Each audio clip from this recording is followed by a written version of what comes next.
What's going on, everybody? Hope you're having a wonderful day. This is Kevin Marcus Miller, the Marketing Clarity Doc.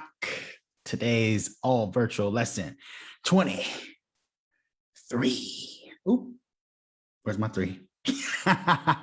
Three. So today we're going to talk about networking with intention.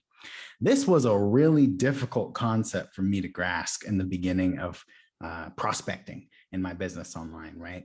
It's such a interesting landscape online. So I want to help provide some clarity on what practices have worked specifically for me in my business model online. So you'll see here, this is the networking with intention formula. And essentially the biggest component is to lay that foundation. What happens is we start prospecting before we have any authority, right? Or before we have any social proof. And so it becomes an uphill battle because we're trying to make that real impact, connect with real people who can help us grow our business or be clients or add value. The truth is they're going to Google you, right? People are going to look you up, see what's going on your social profiles. And you want to make sure all those things are dialed in before you really start going hardcore on that lead generation prospecting effort. Now, once you know that, your website's good, you have social proof, you got some podcasts you're on, all that good stuff, you have your authority handled, then what you want to do is move on to step 2 here. So after you've talked to referrals, right, and asked for some introductions and done some basic kind of things, building your foundation, built your brand, then what you want to do is start go fishing. Time to go fish. Okay.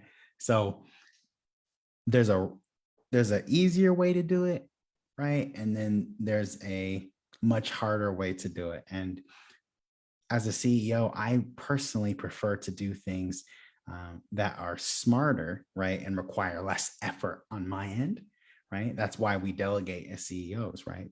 It's smart for us to delegate. So my recommendation would be to start your outreach effort, whether it's to build your social media profile or to get more clients.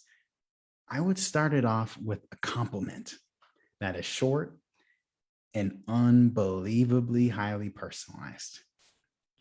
Here's why you want to do that.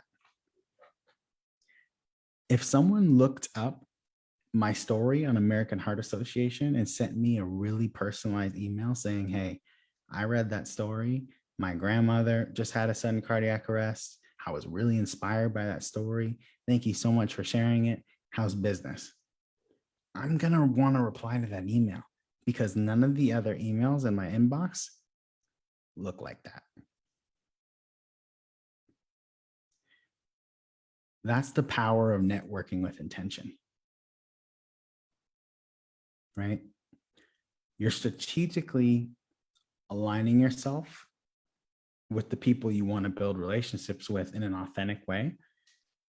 And we all want to feel valued.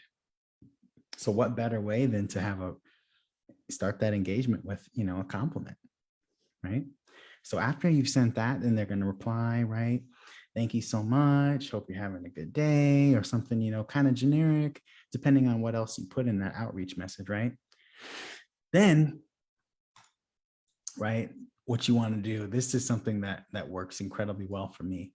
You want to send a detailed voice message reply with your intention after you've complimented them. So let's say you want to get on this person's podcast. This will be the time, the second message where you say, hey, I was just checking out this episode with so-and-so.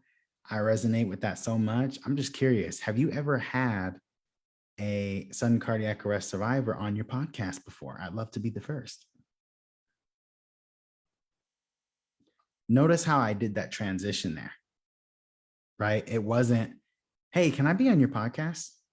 It wasn't, hey, what's the application process? It wasn't, right?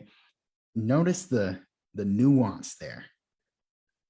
The nuance is I'm still leveraging what I'm seeing in that landscape and showing that I'm doing my homework. I'm looking at other things. I saw this episode, right? I'm not just blatantly saying what I want. It's strategic, right?